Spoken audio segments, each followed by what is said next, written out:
Jatend kanisa mar Anglikana e pachoka Archbishop Jackson Ole Sapit koro kwayo jotelo duto ma jotelo nyalo konyo tieko. Kenya can move forward and become a nation indivisible and indispensable, that every Kenyan will feel they are part of Kenya.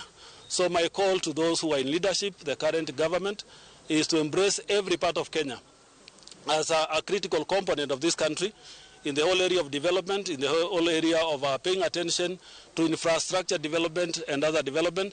And we want to see an all-inclusive government where everybody participates and everybody takes a share in all aspects and in leadership.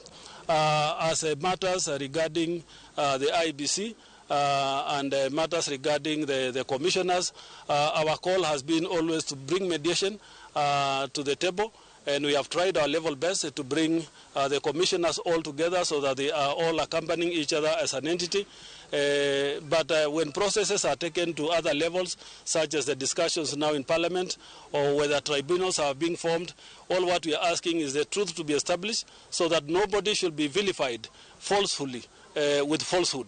Let the truth be spoken, let the truth be established so that we run systems truthfully, not with deceit or not with any other aspect that ruin our lives.